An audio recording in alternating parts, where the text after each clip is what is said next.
You're listening to the Options Insider Radio Network, the home of the Options Podcast. For more quality options programs, visit theoptionsinsider.com or search for Options Insider Radio Network in your podcast provider of choice. Listeners can also access all of our programming through our mobile app available in the iTunes and Google Play stores. Select programs are also available via live stream at mixlr.com/options-insider. That's mixlr.com/options-insider. Don't forget to follow along with your favorite programs and submit your own questions for the hosts at twitter.com/options, stocktwits.com/options, facebook.com/theoptionsinsider, or via questions at theoptionsinsider.com.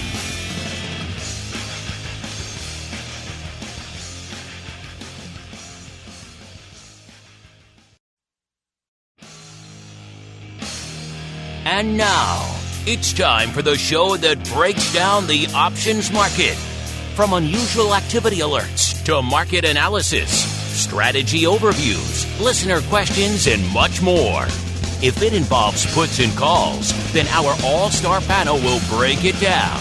It's time to hit the Option Block with your host, Mark Longo from the Options Insider Media Group, and co-hosts Uncle Mike TOSAW from RCM Asset Management, Andrew the Rock Lobster GIOVINAZZI from OptionFit.com, and Mark the Greasy Meatball Sebastian from OptionFit.com. The Option Block is brought to you by Fidelity Investments. Fidelity's Option Trade Builder tool can help you confidently build an options trade in 3 simple steps. Just choose a strategy, select a contract, and then review the benefits and risks of the trade. Learn more about Option Trade Builder at fidelity.com/options. Options trading entails significant risk and is not appropriate for all investors. Certain complex option strategies carry additional risk. Before trading options, contact Fidelity Investments by calling 800-544-5115 to receive a copy of the characteristics and risks of standardized options. Fidelity Brokerage Services, LLC, member NYSE SIPC. And now, get ready to hit the Option Block.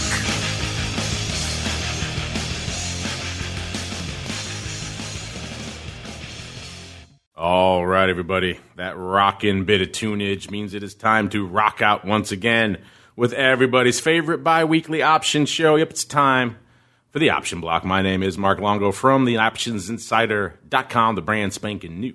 The Options, and it's a few months old, I guess I could say now, but still, to me, it's brand new. Hopefully, you guys are enjoying it, liking what you're seeing over there, making the shows front and center easier for you guys to find. Of course, all the other great content still there.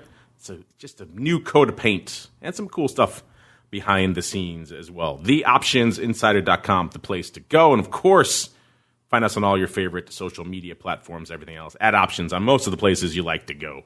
Maybe I think we're The Options Insider on Facebook as well. Don't ask me why. It seems like most of you like Twitter and stock twits and all that stuff, and you like the immediacy rather than Facebook, which is a conversation for another day. And also helping me to have that conversation today. It's going to be a fun one. Let's start off. We haven't had the last dad of Krypton on in a little while, so let's welcome him back. Mr. Trey Jarrell holding down the Fidelity hot seat today. Mr. Trey, welcome back to the show, sir. How are things in Fidelity land? Going very, very well, yeah.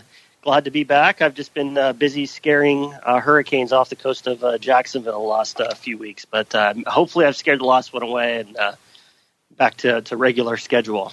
Well, that's what Kryptonians can do, right? They can just fly over there and just blow it away, right? They don't need to mess with hurricanes. They just huff and puff and it's gone. That's exactly how it went down. There we go. I expect nothing less from the last dad of Krypton. And moving on out there to a little provincial hamlet near Chicago that's never afraid of hurricanes because they don't get them. It is St. Charles, where we are joined once again by Uncle Mike TOSAW from St. Charles Wealth Management. Almost said Wealth Advisors. Uncle Mike, welcome back to the program to you as well. Yeah, I have to say, of all the things that I fear, hurricanes in St. Charles is definitely not one of them. Floods maybe at times, but definitely not hurricanes. Great to be here, Mark. Excited about the show today.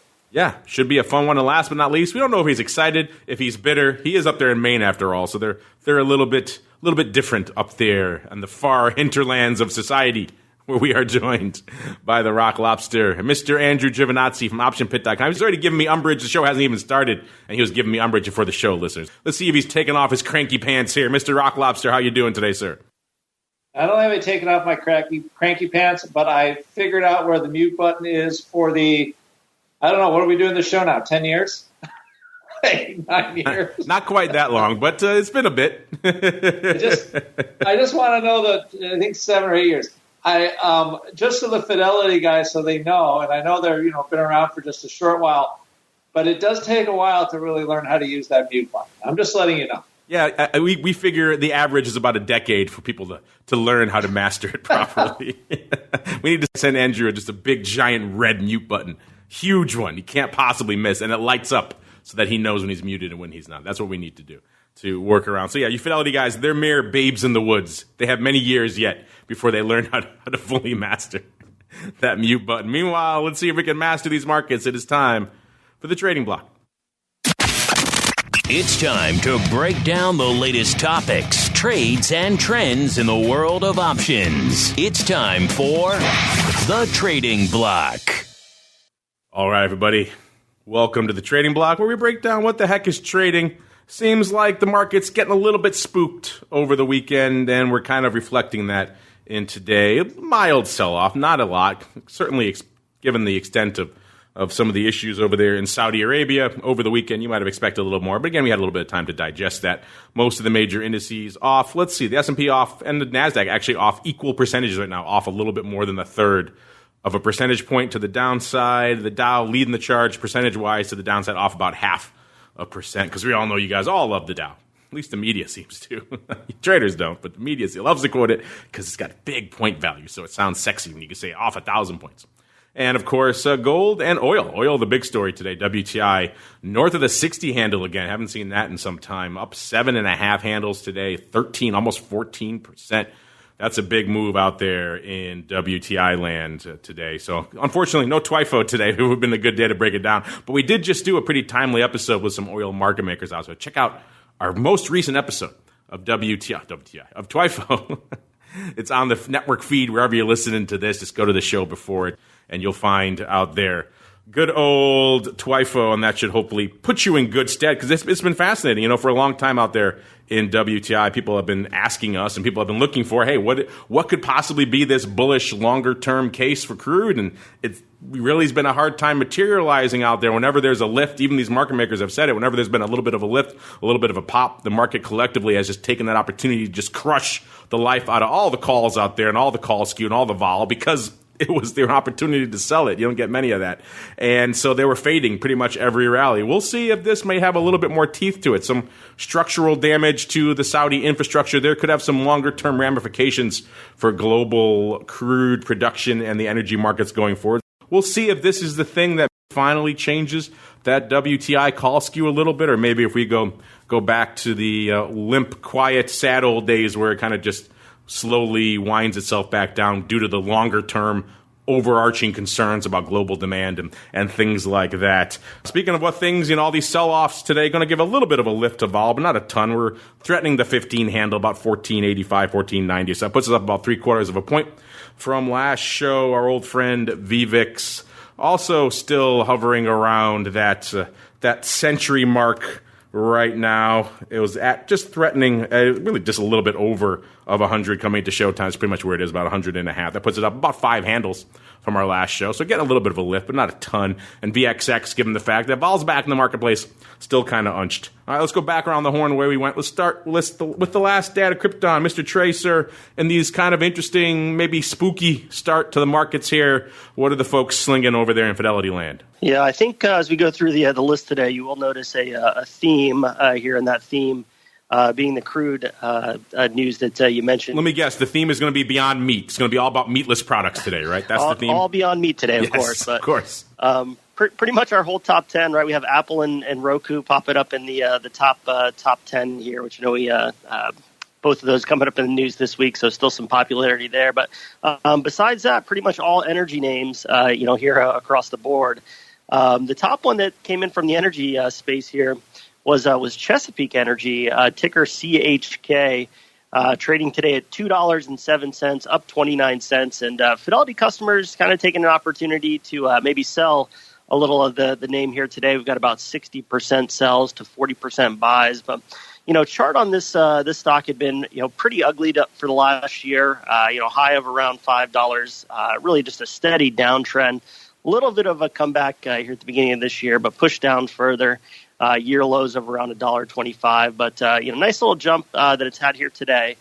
Still holding this longer term downward trend, but below the 200-day. But option market fairly interesting here as well. This is a name that's trading about 40,000 contracts on average per day. Today, more than double that, just over 90,000 right now, with obviously a couple hours still to go. And most of that on the call side, too, about 75,000 calls to 15,000 puts, so just under a 5 to 1 call put ratio here. And call buyers, really leading that charge, about 39,000 call buyers on the ask versus about 18,000 call sellers here. So kind of interesting, interesting activity. It looks like the option market maybe a little bit more bullish than the Fidelity customers here. But the other couple of names that popped up here, another, as I mentioned, quite a theme throughout the day. The other name that popped up, usually not in there, is BP. Today up $1.48, just under 4% here right now. So another chart that's not been too favorable here the last few months. Right, hit highs back in April of this year, and really been trending down. Right, from 45 to a low of around 35, 75. Started to come up since then, but today's action, up that $1.47 that it's at now, pushed it back up above the 50-day moving average, sold off a little from the beginning, still, again, holding below some of those longer-term, trends, holding below that 200-day moving average. So still a little bit of ways to go, but nice boost here in the stock today. Fidelity customers here also taking this opportunity to sell. We've got about 79% of the trades in BP are sells compared to about 21% buys here as well. Option market, very interesting here in BP. So this name, average daily volume last 90 days, just under 15,000. Right now at 204,000 contracts. So big volume today in the option market here for BP. Heavy on the call side, about a 10 to 1 call to put ratio right now with 185,000 calls. Call sellers actually leading the other way here, right? About 74,000 trades off the bid in the call side versus 65,000 bought on the ask. So very, interesting options activity there as well.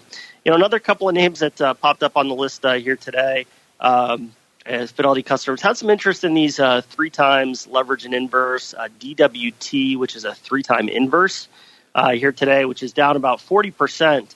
Here on the news, Fidelity customers actually taking this opportunity to buy. We've got about 82% buys versus 18% sells, and on the other side, that long crude 3 times long crude UWT up about 40%.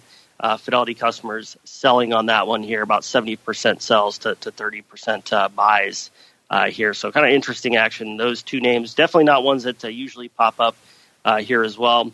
One last one I'll bring up. This is one that I don't think I've ever seen on the list here before. Was ticker WLL, Whiting Petroleum, actually pulling into the top 10. So the crude theme continues. Stock coming in $11.40, up about $3.86 here right now. So Fidelity customers are a little bit more split on this one, about 46% buys to 54% sells.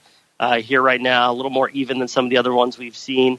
Option market a little bit split here as well. A name that usually does about 10,000 contracts per day. Last 90 days, up over 50,000, with about 29,000 of those coming from the call side here as well.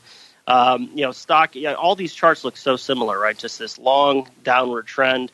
Finally getting a little bit of a breather. Here today, pushing back up. This one at the 50-day moving average right now. So still, longer term, right? All these names still in that, downward trend. Need a little bit more of a push to maybe break those, but certainly an area we'll be watching as well. All these 3 of these names. One thing that I always find a little bit interesting to mention here is just looking through the IV30 numbers on all of these. So we IV30 across the board up on all of these names, looking at the option market here today. So we always have that kind of general, look at implied volatility. Hey, market's up, vol's going to be down.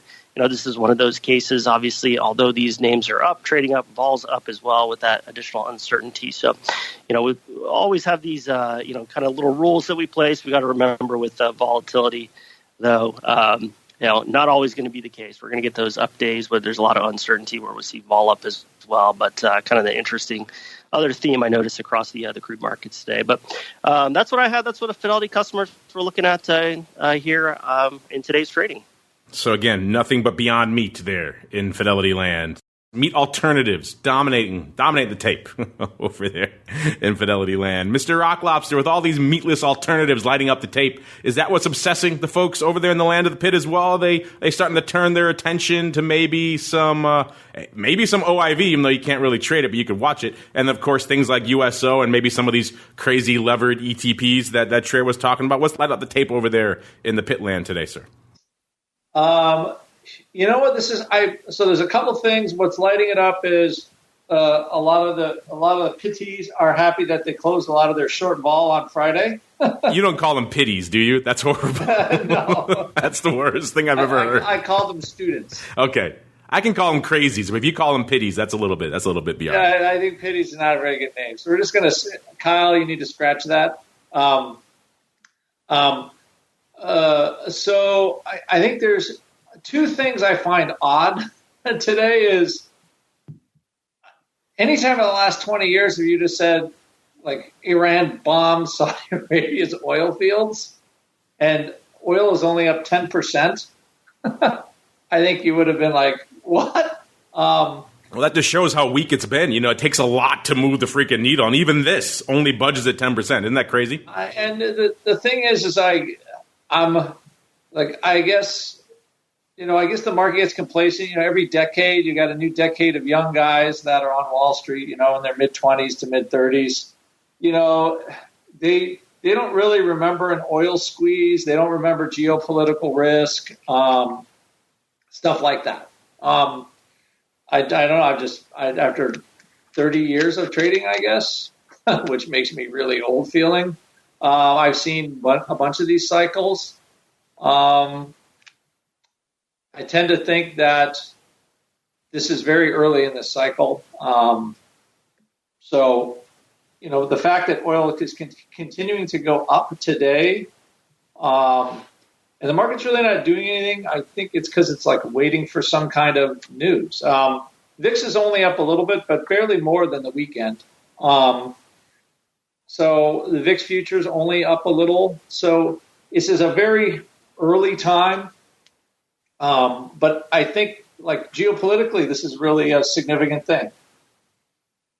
But the market doesn't care yet. And I've seen that in the past where it doesn't care. And it might not. But if it doesn't care, we should have back to the 13 for VIX. So it's starting to bake in a little bit more of a potential move either way. As far as oil goes, I guess we're way over $60 now a barrel. I got to look at my CL. But even up to, like, not long ago, you could buy December options in oil. I think we talked about this last week or 2 weeks ago. Just last show, pretty much, or the show before. You're right. It's been an ongoing theme. It's like insanely cheap. It is not that cheap anymore. And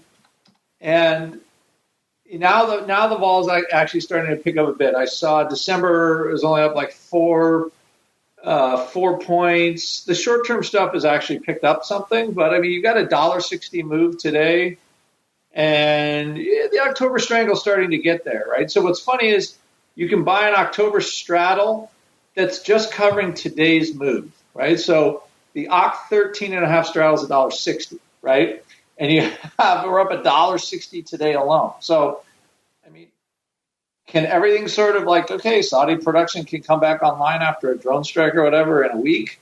Does that mean, why don't we go back to $11? So, like, from a realized vol point of view, or just like relative vol, I don't think they're pricing this move very well yet. But the fact that the U.S. can now produce a bunch more oil, has the capacity, we don't have to import oil if we don't need to, that's clearly keeping a lid on things. But if we have like another one of these incidents, what's to say another one can't happen? So I don't know. I think the fact that this actually happened is it's a major. I think personally, it's a major macro whatever global step, because I think Iran's getting squeezed. They're the likely culprit. I don't know if they did it or whatever, but they're getting squeezed. So the market is not pricing, I don't think, this vol properly, but at the same time, nobody is bidding it up. I think it's relatively inexpensive where we are and all the stuff that's going on. So I would say that as far as vol goes, just because even the local moves are still enough where, you can justify buying some juice pretty easily. We got the Fed coming out on Wednesday. Saudi Arabia just got bombed, their major production facility, and VIX is 1478. So gotta love it. If you would ask me a year ago, if those two things were happening, VIX would be here, I would say no way. So either everybody believes that the U.S. economy is impregnable, or everybody just has a short memory on how things can kind of spiral. So anyway, that's the tack I'm taking. I think just kind of being long vol of vol is not a bad thing right now. And I'll leave it right there for the listeners. The Saudis have been looking for a way to make cuts for a while. The Iranians have just helped them out. They were just being good neighbors. You need to cut some production. We'll help you. We can help you with that. See, it was just a misinterpreted gesture on their part. But you're right, it's been one of the more fascinating things for me to watch unfold as we've been doing TWIFO for a while now. And just to see over this past year, the continued weakness to the upside of crude, and any blip up there is very short-lived. And who knows? Like you're even saying right now, this seems to be maybe underdone, not quite baked in yet. The full extent of the damage. Again, we don't know the full extent of the damage, but the satellite imagery certainly doesn't look good. So anyone who remembers back to the Gulf War knows how challenging it is to put out some of those oil fires. So interesting things going on there. Mr. Uncle Mike, from your relatively safe haven of St. Charles, Illinois, sir, what is lighting up your tape in these somewhat strange markets we find ourselves in today, sir? Yeah, it's something else, and we don't have any oil fields in St. Charles. Not just yet, anyway. Be thankful for that, or the Iranians could be helping you adjust your output as well. They may. But yeah, I do. It is definitely appearing to be a new era of oil when we don't get as much movement in the VIX or in crude or in silver or in any of the things that typically go way up when we have an event like this happening. I mean, if you look at silver, for example, it's up 3% on the day, even when it is in a very volatile time over the course of the last couple months. So I think that's one thing, and I think the fact that, like what Andrew was saying, we have the ability to produce the oil in America now like we have not in years past, definitely does play a big factor into that. Now, the other thing with which to consider is the fact that we actually have, a Fed announcement coming up. And I think that in a lot of ways, markets tend to, a few days before Fed announcements, especially one that's going to be pretty, I think this one could move the market for better or for worse. A lot of people do like to sit on their hands as best as possible when something like this is happening. In the futures last night, I think we were down roughly 25 points at one point with the S&P futures. And so when we have that kind of movement before the market, it's obviously lower volume, and I think that things are getting somewhat back to normal. Not back to normal, but somewhat more closer to a meh market for the time being. I'm definitely waiting for Wednesday, or excited to see how the markets move on Wednesday when we actually see this Fed announcement. So definitely something to watch. And the other thing to consider is that sometimes markets don't digest things rather quickly. One of the things that, and this goes back historically to 1906 with the earthquake in San Francisco in 1906. If you read Remnants of a Stock Operator by the story of Jesse Livermore's trading life, it was one thing to where he describes how when you have a catastrophic event, the market might not take to it right away. Sometimes it does wait, it digests it, and then the real move happens a little bit later. When you combine that with the Fed announcement coming up later this week, and this could be an interesting Thursday and Friday. Looking forward to Thursday's show to discuss all this and to see how the market reacts to it, as well as today's show, of course. You can never look ahead when you're in the middle of the show because it's so exciting right now, Uncle Mike. You can't even get beyond. We still have so much more show to do. I can't contain myself. I'm thinking Thursday and today. I mean, this is like excitement overload. It is. It's like every day on the option block is like Christmas Eve, and we're all 8-year-old little kids here, which is always fun. The market may be acting like a weird little kid here today, or depending on your viewpoint, I guess. We've already talked about how it seems to be maybe not processing everything fully yet, or maybe a bit underwhelmed. Either way, that's what we're seeing, at least from a broad volume perspective. We'll get into the individual names in a second.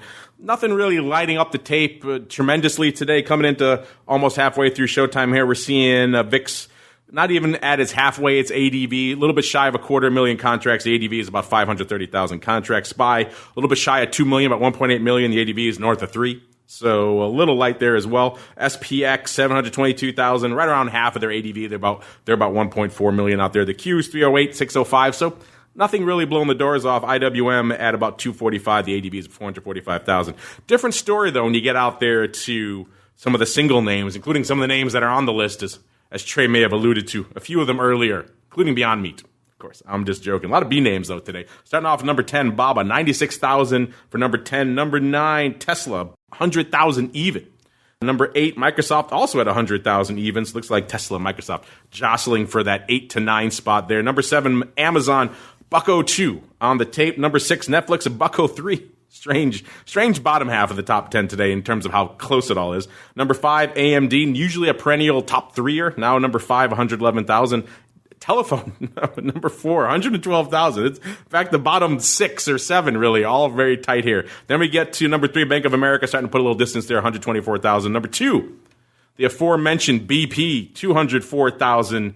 And number 1 with a bullet today, Apple. But it's been a back-and-forth fight, BP versus Apple. BP was number 1 coming into showtime. About halfway through the show now, Apple taking the top spot again. But that could change again. If you like BP, stay tuned. We got more of that coming in the odd block. This week, kind of a light week for earnings. You got, Cracker Barrel, everyone's favorite. Cracker Barrel and FedEx on Tuesday. General Mills on Wednesday. And we do have some earnings move reports coming up here. It looks like Cracker Barrel actually pricing in a little bit of juice. Cracker Barrel is on the 17th, so tomorrow before the bell. Coming into this report, they're about 164 and a quarter. They're pricing in nearly $7. That's a beefy straddle. And in the past, I guess they've merited it.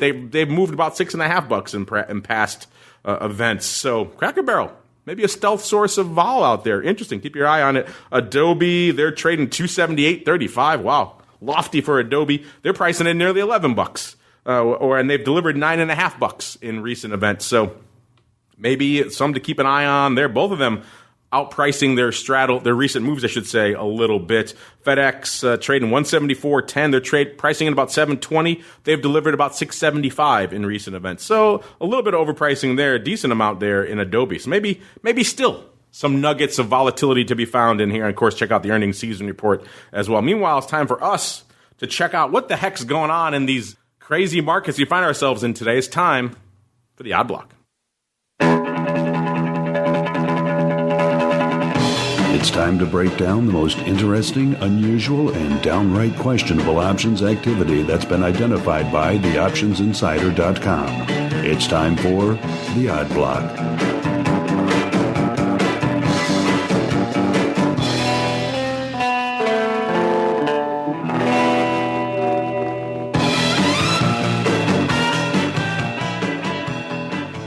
All right, everybody. We've touched on it. We've talked about it. So we got to start there today, listeners. Kind of the big dog here in the odd block today is, I guess you can just call it a freaking call palooza, because that's kind of what it is. BP lighten up the tape. I don't care if you're at Fidelity, if you're in the broad market. Everyone and their mother seems to be slinging some BP today. Coming into this portion of the show here is trading $39.40, up about $1.50, nearly 4%.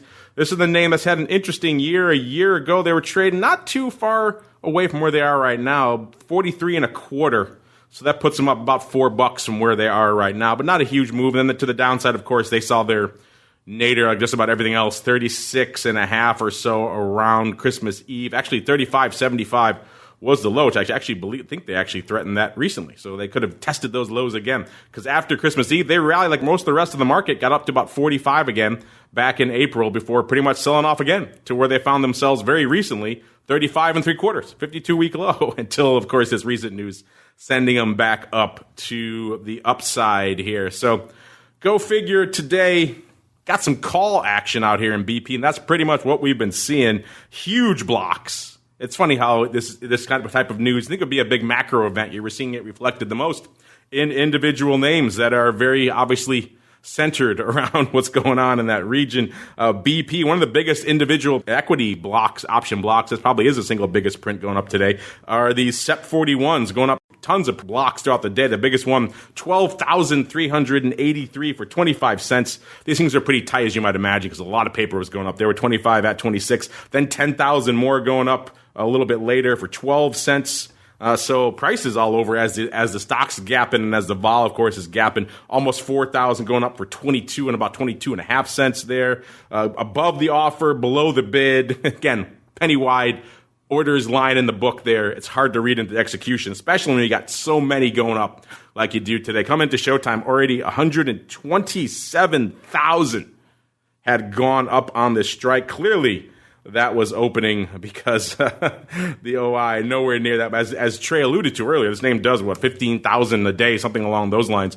And to do 127,000 just in one strike, it's a lot of paper. Already today they've done about 14 times their ADV, the lion's share of it, just in this strike. So, Mr. Rock Lobster, it's one of those, it's a tsunami of paper, so it's hard to pull out any individual print. We just kind of wanted to talk about it because there's so much going on in BP. All of a sudden, for today at least, the SEP 41s are like SPY at the money calls. That's how liquid they are. Apple, they're just lighting it up. Penny wide, 100,000+ going up. Who'd have thunk it in BP? So maybe this is where we need to look for the impact, Mr. Rock Lobster. Not in the macro, not in the term structure of VIX, which is, where you might expect to see it. Maybe not even in WTI, but in some of these more isolated independent names that are clearly feeling the thunder today. Any of you crazy slinging any BP today, sir? We've just been looking at USO and CL. But this is substantial paper. Yes, it is very substantial. The thing is, so you've got a 10%, 3% change in British Petroleum. Why British Petroleum and not, Exxon? Right? Because you could be buying the SEP 20. I guess people are basically just speculating on this getting worse, and they're just going where more bang for the buck is, like in a what we'll just call a more vanilla diversified energy company. So there is like I would say heavy volume in let's say Exxon, and I'm sure it's some of the other ones, but the British Petroleum one definitely has.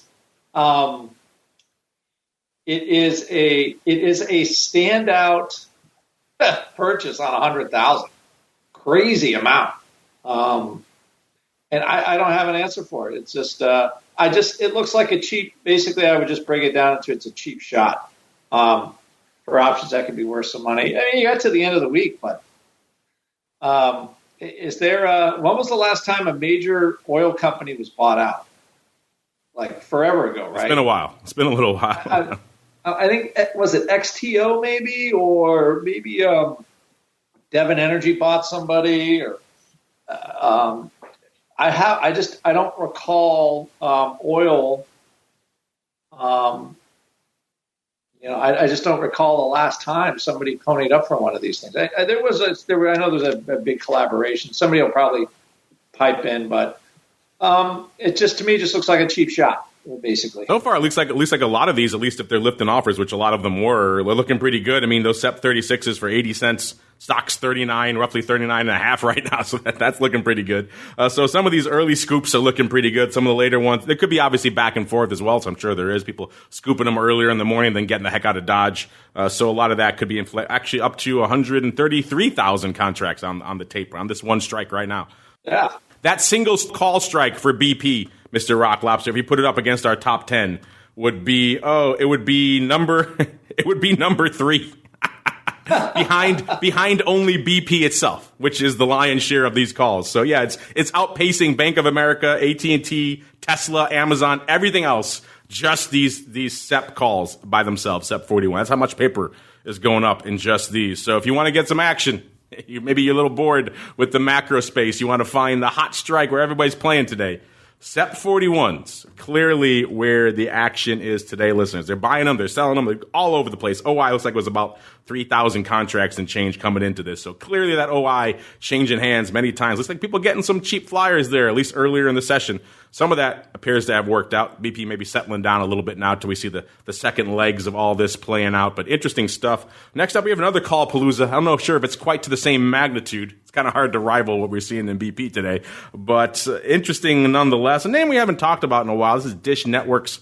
Trading today, similar price level to BP as well, about 35, almost $36, up about half a buck, or nearly 2%, about 1.7%. This is the name that's had kind of a bit of a similar year to BP as well. Trading a year ago, not too far from where they are right now, about $37, and they sold off in Christmas Eve down to about 23 and change, 23 and a quarter or so is about their 52-week low.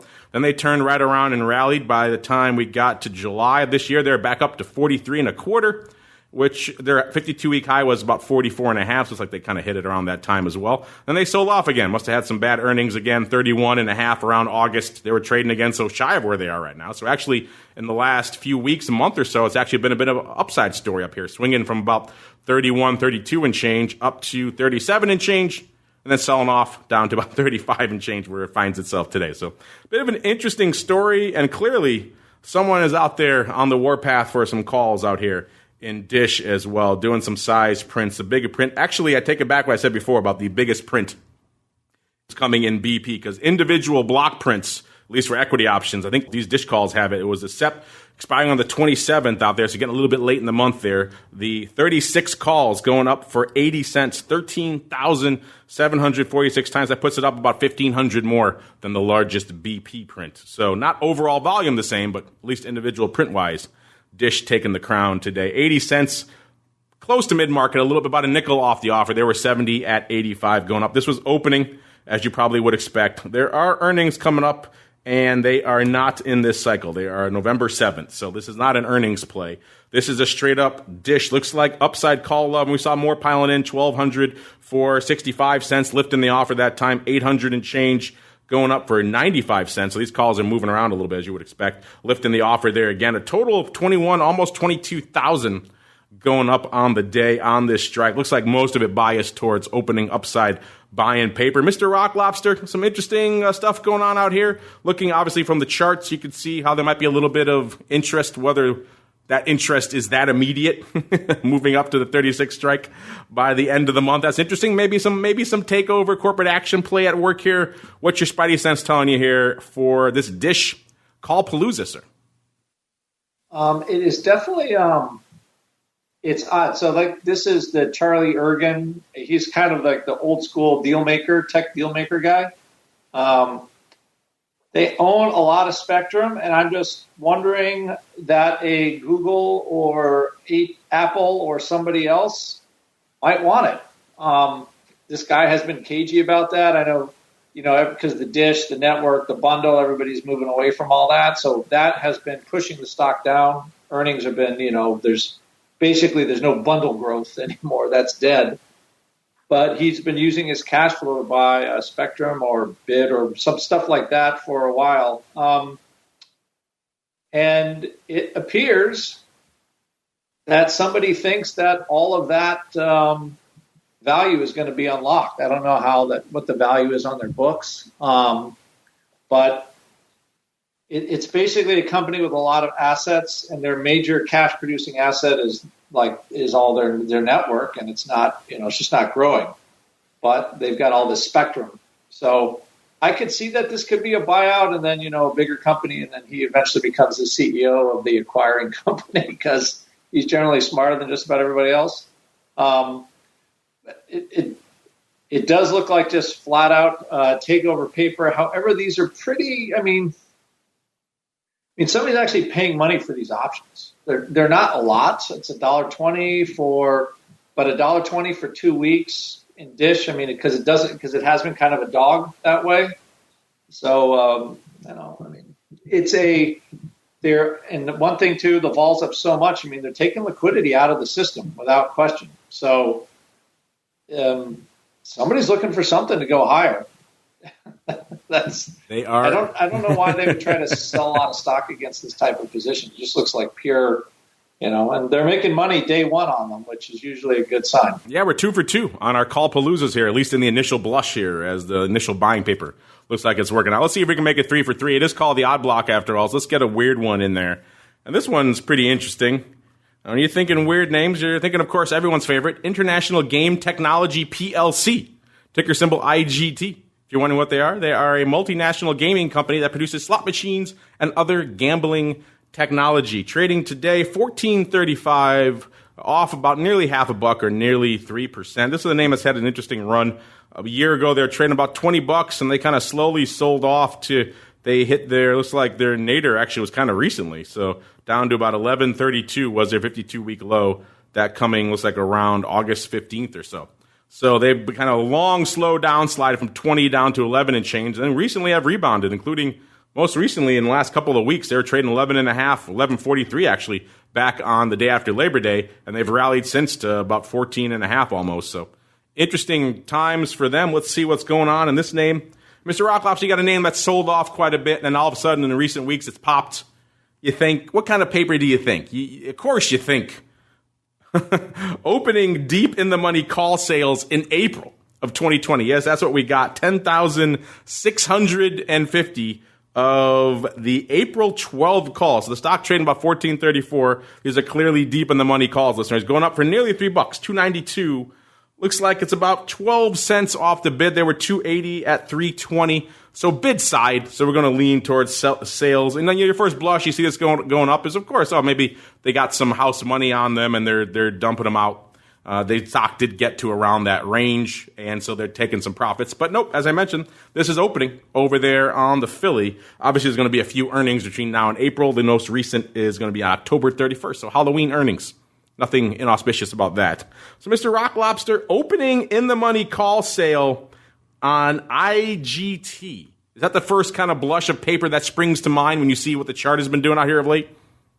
Yeah, this kind of looks like somebody, you bought the stock at 12 when everything was ugly. You get the quick pop. You sell the 12 calls for $3 and you lock in, what is that, $3? That's 25% till April. It kind of feels like that. I mean, used to see that all the time, just trading anything, people guys that are smart scoop the stock when it's in the basement, and then you get a decent rally and they just lock in a pretty decent return.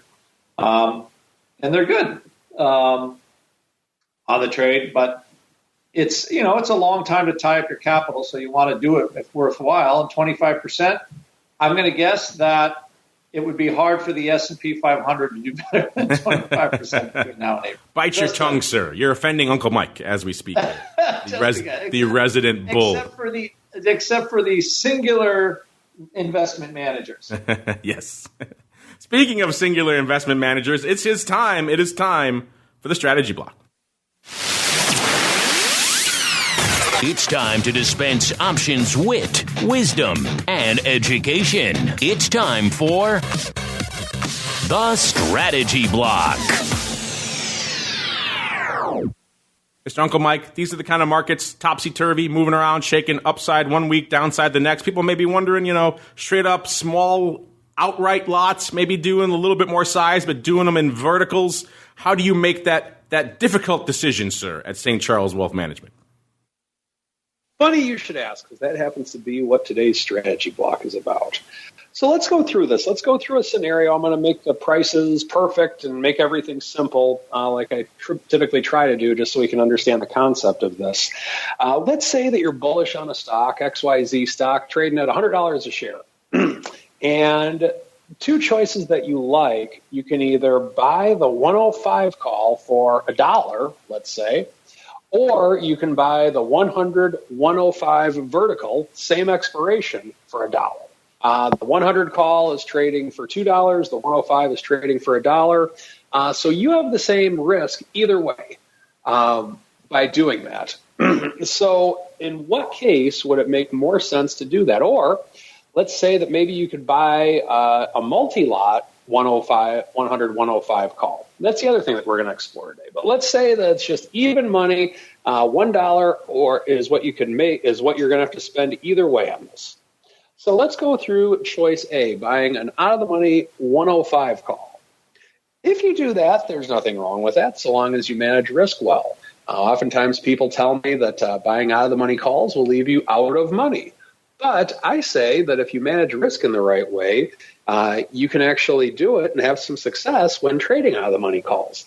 Now, how can you do that? What can you do? How does that actually make sense? You have such a low probability. How can you do that? Well, the answer is a page right out of Andrew's playbook, and that is to do stuff. So let's say that the stock goes higher and you have this out-of-the-money call. Well, perhaps maybe you can sell half of your positions. And by doing that, you're locking in break even for the trade, and then you can let it ride. That's one way with which you can do it. Or you can turn it into a spread, meaning the stock goes higher past the 105 level, then maybe sell the 115 call and collect a little bit of income. So that way you have taken in some money, taken a little bit off the table from a delta standpoint, but you're also still in the game, so to speak. So that's one way with which you can do it. Now, let's say the market just goes straight down when you buy the out-of-the-money call. Well, if that's the case, then the way with which you manage risk, in my opinion, isn't necessarily a stop loss. I think it's just taking a small position. So with that, let's say you're buying some out-of-the-money calls and the stock goes down. If you just have a small amount of money on the table, then it's not going to hurt you that badly, and you kind of already have your stop loss in place already without having to do that. So that's another way with which you can manage risk by buying out-of-the-money options. Now, with that, if you go the spread route in this instance, meaning you buy the 100-105 call spread, your profit target is limited, meaning you're not going to make any. It's mathematically impossible for you to profit more than $4. And even then, it's very difficult to do that. You're going to have to wait till expiration if you want to get all $4, and it's above 105. However, with the 105 call, you have unlimited upside. So with that, which one is actually better? Well, I explained some of the benefits of the 105 call, just buying it outright. But what if we were doing the 100-105 call spread? Well, what I like about the spreads is that let's say the market goes lower. And when that happens, you can buy back that 105 call itself in the spread for a slight profit. And then all of a sudden you have a 100 call at a lower cost basis. Market goes back up. You can either sell the 105 call again, or you can just take some off the table with the 100 call. There's a lot of choices with which you can do. So the advantage of the 105 call, of just buying it outright, in my opinion, is that the stock can go up to infinity and beyond for all the Buzz Lightyear fans out there, and you can really benefit from it. However, with the spread, the benefit is that you have more opportunities for adjusting. Let's say volatility goes down. Well, you can buy back that 105 call and then wait for vol to come up again and maybe sell it again. If the market goes down, there's a lot of things with which you can do, and you have more choices with the 100-105 call. However, you have more potential upside by simply buying an out-of-the-money call. Now, let's say that you're debating, should I actually buy a one-lot 105 call?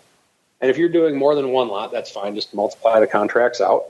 Or should you actually buy a 100-102 call spread for the same price, but now you actually have the ability to buy a 2-lot or a 3-lot in the matter?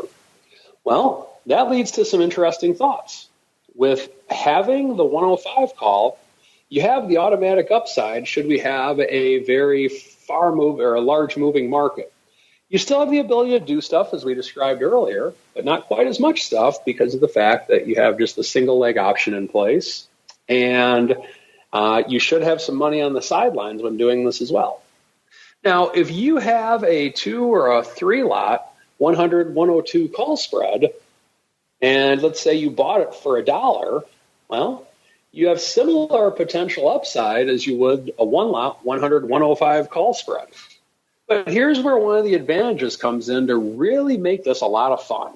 Should the market go lower, you have the ability to buy back one of the 102 calls and wait for the market to come back and then maybe sell one of your 2 or one of your 3 100 calls that you have on the table.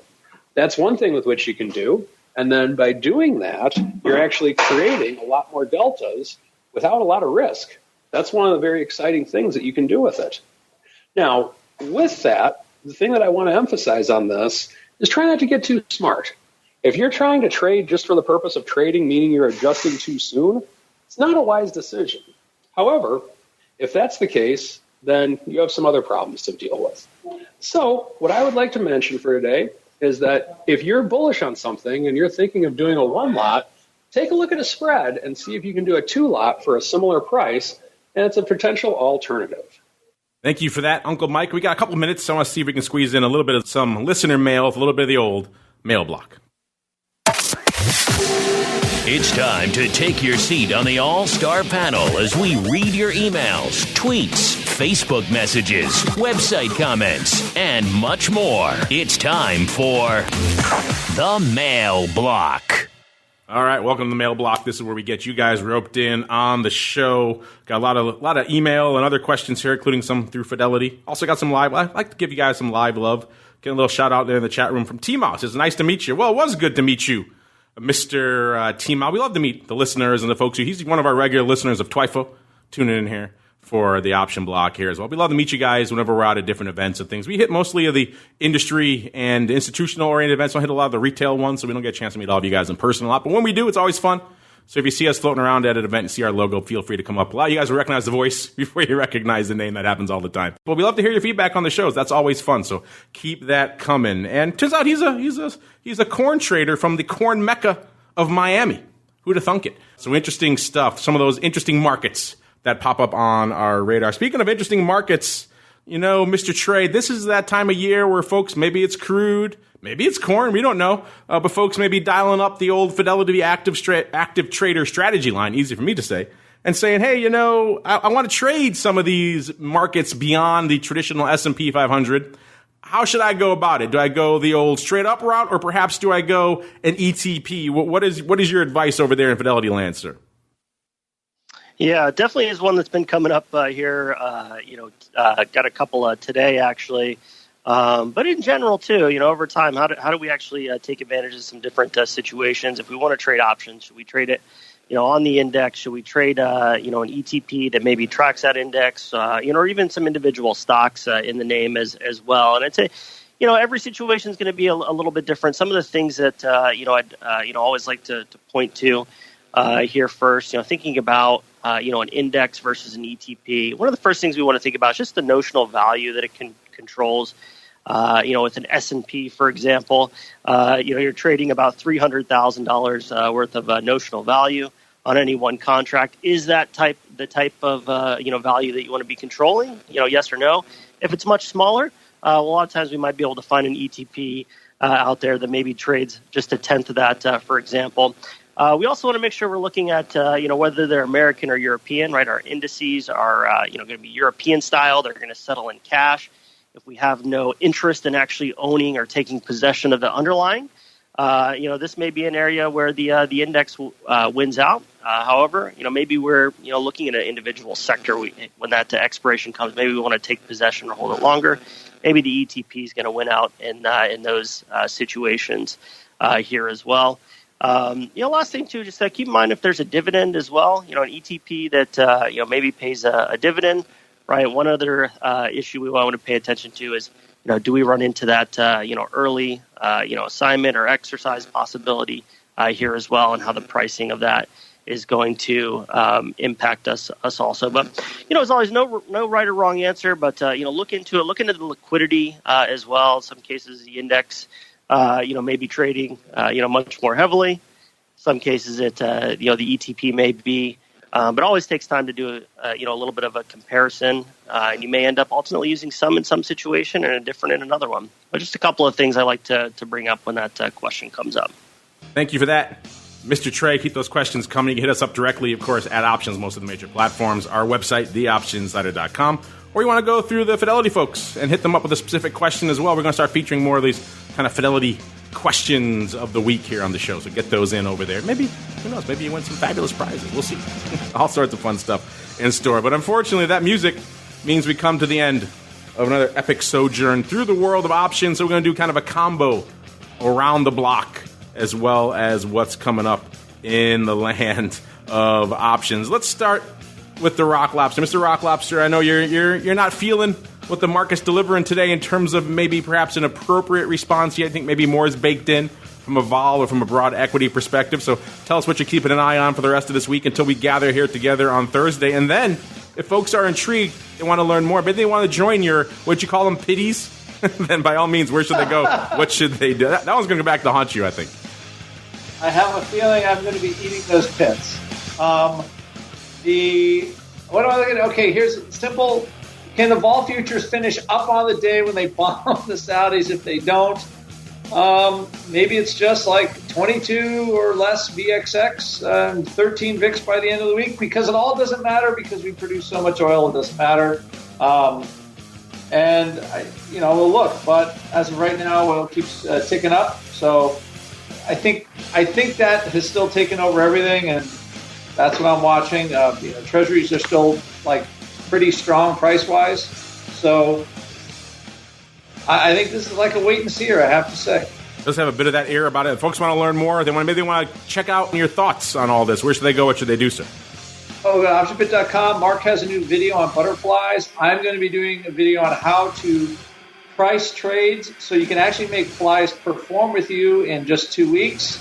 That would be a free webinar, so you'll learn how to do it. Go to optionbit.com and just right on our front page there, check out a blog. Also subscribe to my vol newsletter.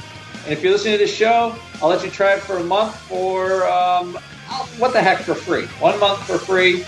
And if you don't at least learn as much as it costs, we'll give you a money-back guarantee on the free subscription. That's generous. That's not a bad deal, actually, listeners. So if you're intrigued by all this stuff we're always talking about, vol, term structure, movement, realized versus implied, erosion in BXX, all the good things that the Rock Lobster likes to break down in his newsletter, maybe that's the place you want to go. Optionpit.com is the place to go. Mr. Uncle Mike, maybe I'm tired of these markets. I don't get it. I want to wash my hands of it. I want someone else to watch them while I go fishing, or I hang out with my kids, or whatever it is I want to do. So where should they go? What should they do, sir, if they are so inclined? And also, what are you watching for the rest of the week? Good question. So if you are tired of these markets, or you're not tired of them and you just want someone to help you manage larger sums of money while you trade your trading account, contact me at stcharleswealth.com. And in terms of what I'm watching the rest of the week, same thing I was watching last week, Twitter, 3000, and the Fed. And last but not least, Trey, take it home, sir. If folks, they want to reach out to you maybe with some of these ETP-type questions, or they want to hit you up with some straight-up options questions, where should they go? What should they do, sir? Yeah, send them all over to us, fidelity.com/options. Jump onto the website, learn a little bit more about our offering here at Fidelity. If you're not a Fidelity customer, that's a great place to learn. If you already are, give us a call. Ask for the trading strategy desk. Feel free to ask for myself. I'd love to talk with you about your strategy. But for the rest of the week, going to be keeping an eye on what's happening in crude. But aside from that, all about the Fed on Wednesday. What happens with that? I think it'll be an interesting announcement. Probabilities from that Fed cut have changed quite a bit over the last few weeks. So be watching closely and listening to the presser thereafter. There you go. And if you want to kick the tires for yourselves over there in Fidelity land, sling yourself some options. Fidelity.com/options is the place to go. But you don't have to go far. If you're saying to yourself, I need a little bit more of this derivatives type fix in my life today, well, stay tuned. We'll be back in almost exactly an hour. You like some space that has a little bit of volatility these days? Yeah, it's crypto. And we'll be back with one of the big dogs in that space. Gemini is going to be joining us in a little bit, so about 57 minutes. So if you're listening live, stay tuned. Take a little break. Go have maybe some lunch. Be back in about an hour or so. Otherwise, if you're listening on, I should say after the fact, then by all means, just hit next on your device of choice. We'll be there talking some fun, implied vol, term structure, skew, all that good stuff in the land of Gemini as well as what the heck's going on with them, all their approvals, all their new products, what's going on in the crypto space.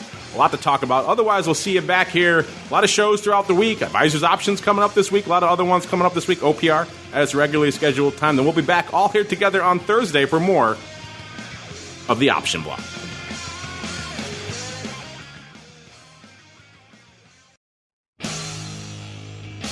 The Option Block is brought to you by Fidelity Investments. Fidelity's Option Trade Builder tool can help you confidently build an options trade in 3 simple steps. Just choose a strategy, select a contract, and then review the benefits and risks of the trade. Learn more about Option Trade Builder at fidelity.com/options. Options trading entails significant risk and is not appropriate for all investors. Certain complex option strategies carry additional risk. Before trading options, contact Fidelity Investments by calling 800-544-5115 to receive a copy of the characteristics and risks of standardized options. Fidelity Brokerage Services, LLC, member NYSE SIPC.